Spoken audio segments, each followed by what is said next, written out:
Hi everybody, this is Shauna Odette from Design Cat Academy. Welcome to part 3 in the 3-part series on the closed syllable. Let's get into it. In this video, I'm going to teach you the remaining concepts in the closed syllable progression and the remaining drills that I haven't taught you yet, those Orton-Gillingham drills that we use in every single lesson.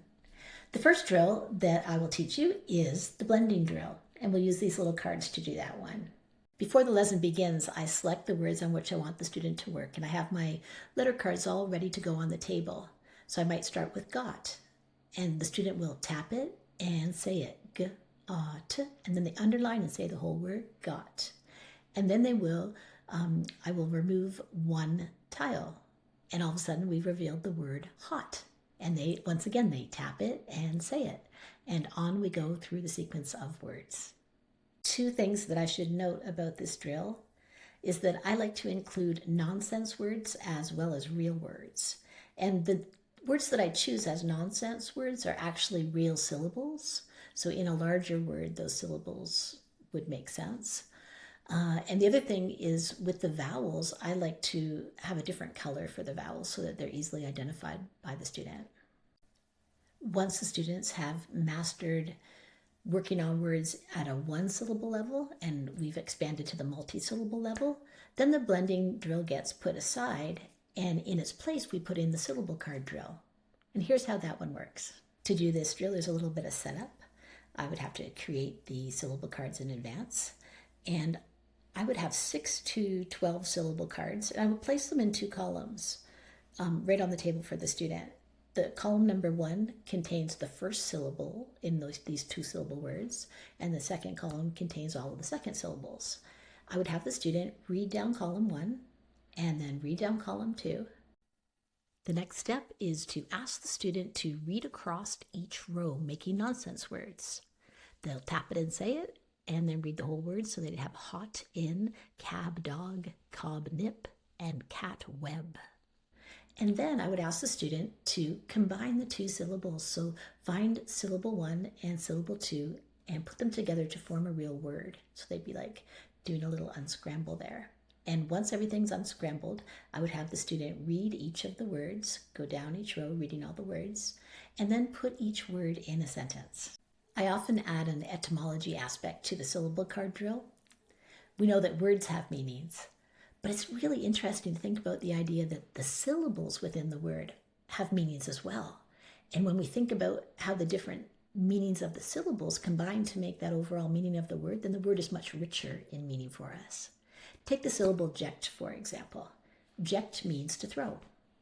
If I add the prefix in to ject, I have inject. Throw in. Whoa, right? So think about an injection. We're literally throwing a substance into our body. Or we could have eject, which means to throw, and we could add the prefix re. Re means again. So if I reject something, I'm throwing it back at you. I'm looking at it and I'm throwing it again. You threw it to me, I threw it back. I rejected it. The next concept on the scope and sequence is that there are 2 sounds of C.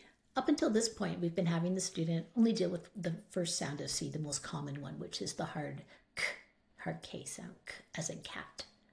But at this point, we're going to introduce the idea that there are 2 sounds that C can make. So we'll pull out the pack from their card pack and we'll add a number 2 on the C card. And then we will give the student a rule card, as we always do when we introduce a new concept, which will say that when C is followed by an E, I, or Y, it's going to make the soft sound, S. When it's followed by any of the other vowels, it will make the hard sound. And now we'll do a sort, which we always love to do to prove the rule. And we'll make some cards that have C followed by different vowel sounds, and we'll have the students sort them under the S sound or the K sound.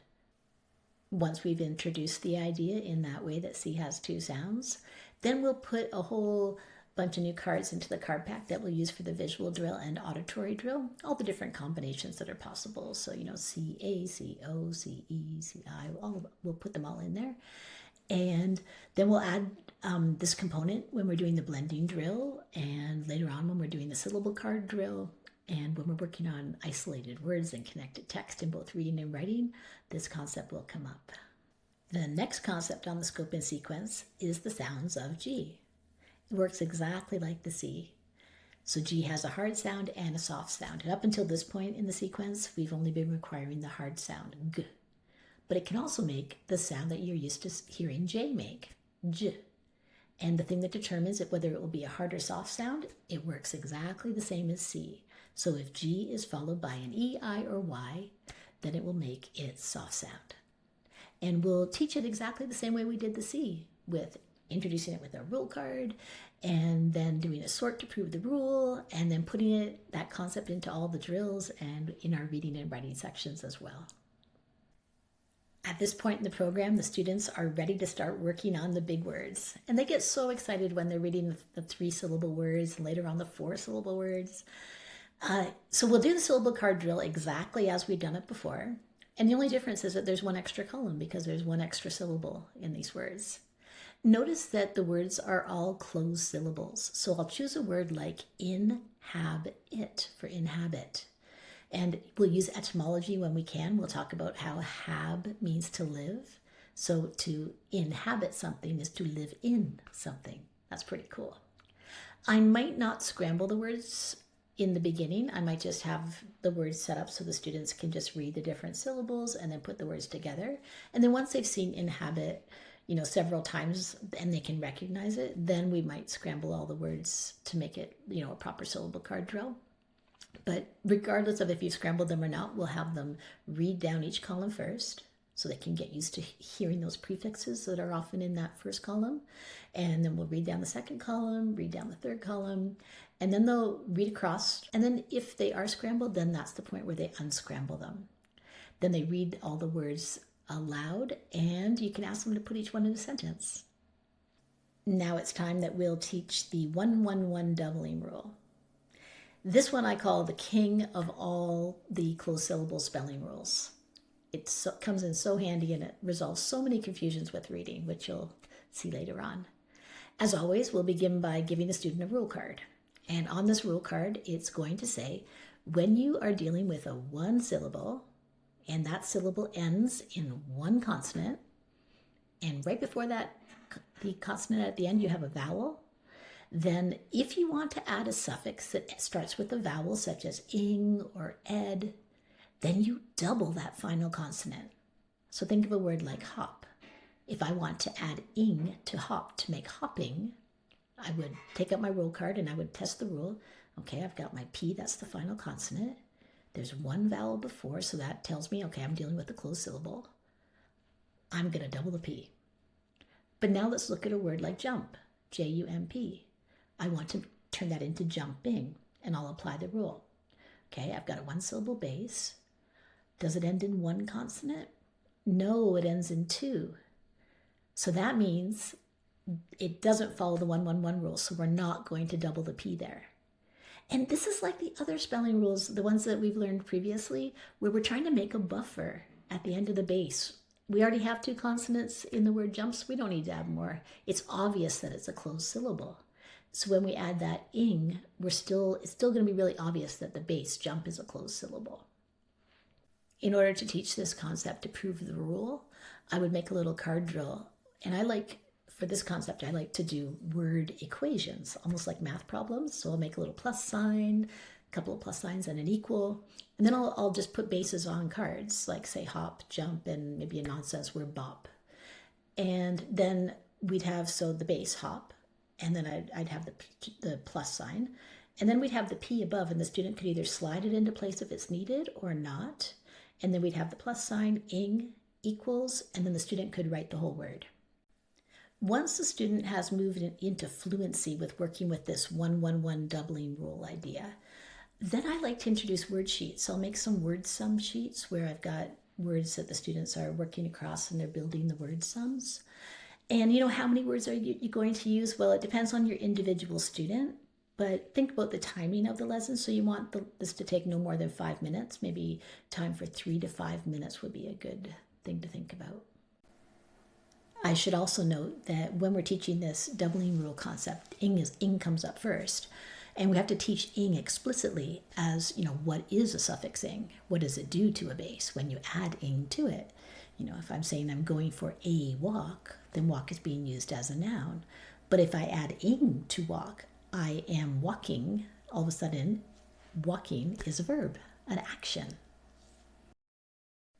Next, we'll teach the concept of ed, the suffix ed that gets added to the end of a base. And we'll do this, we'll start off with the kinesthetic drills, and we'll have the student feel the different sounds of ed. There's actually 4 possible sounds of ed. So ed can sound like d, think rammed. It could sound like t, as in skipped. Or it could sound like ed or id when a second syllable is created when you add the ed. So think rented. And some people would call that rented. We'll prove the rule, as always, doing a card sort. And so I will make a bunch of cards, and they'll have words like hopped, jammed, rented, legged, picked, panted. And then I'll have some header cards with the different sounds that ed can make. And then the student will read each card and then move it to the correct column based on what sound it's making. After we do this drill, then we'll be free to work on the different sounds using the different parts of the lessons like we always do. So I will add the ed into the card pack to use for the visual drill and auditory drill. We could add ed to the syllable card drill after this point, and we'll introduce it into the reading and writing in isolated words and connected text as well. Okay, you guys, you've made it to the very last concept in the closed syllable progression. This one's called the schwa. I like to teach it by asking the student, do you know what the most common vowel sound in English is? And they might tell you all the different vowel sounds. Then I would say, well, actually, it's the schwa. And they're like, what's the schwa? I've never heard of such a thing. Well, this is where you have, in a word, the vowel is making a sound, but it's not the one that you would expect. And often it's the sound. In English, we are lazy speakers, and is one of the most easy sounds to make because you just drop your jaw, you wiggle your vocal cords, and now you're making the sound. The other sounds are harder. It's harder to make the other vowel sounds. So when we're speaking, as a way to speed things up, we often just insert this everywhere. The schwa can make other sounds as well, but the most common sound of schwa is and we will cover the different sounds it can make, but we'll start with the And we'll start with the letter A because it does make the schwa sound as Think amaze, amid. Happens all over the place. We'll teach the student that in multisyllable words, we're going to find the schwa in the unstressed side. That's an interesting concept, the idea that one syllable in a word can be louder than the other. It can be stressed. So I think of my own name, Shauna. I imagine my mom calling me for dinner at the door. Shauna. Which side's louder and longer in that word, my name? Shauna. Do you see how the sha is carried for a long, long time and it's louder? And then the na is kind of lost? Well, my name ends in an A. I was Schwad. No. It should be Shawnee, really, right? And so many girls' names, think of like Maria, Angela, Julia. It just goes on and on. Women are schwad all the time. Our proper long A sound is missing, and we just insert that to make it easier, faster. Got schwad. As always, we'll introduce this new concept with a rule card. We'll do a card drill with the student, and we'll say today we're going to work with words that all begin with a schwa on the A, and that schwa is going to say and then we'll give them cards and they can just read with the first syllable, and we'll put the upside down E symbol. That's the symbol of schwa to cue the student that this letter's getting schwad. And we'll use words like amuse, amaze, amid, arose, aside, awoke. There's so many words that do this. And you can see that we're actually using syllable types that haven't been taught, right? Because by this point in the progression, the student is able to work with, a go. We have a open syllable, go open syllable. But by this point, we're just about ready to move into the open syllable and the student's ready for it. So we do use different syllable types in the Schwa drill. And then once the student's familiar with using schwa on the A at the front of words, then we'll have a different drill where they'll be using schwa at the end of a word. Think of zebra, sofa, ultra, extra. Then in the exact same way, we'll unwrap the other vowel sounds. We'll tell them that O also makes a sound, and we'll do drills to prove it. And think of a word like bottom. And then we'll introduce the other sound that it can make, which is I on the I sound. Think complement. That should be compliment because that's an open syllable. But we say that's compliment. And the last thing to note is that there are 44 sounds in English, but there's 250 ways to write them. And we want to make sure that the students are exposed to all the different graphemes.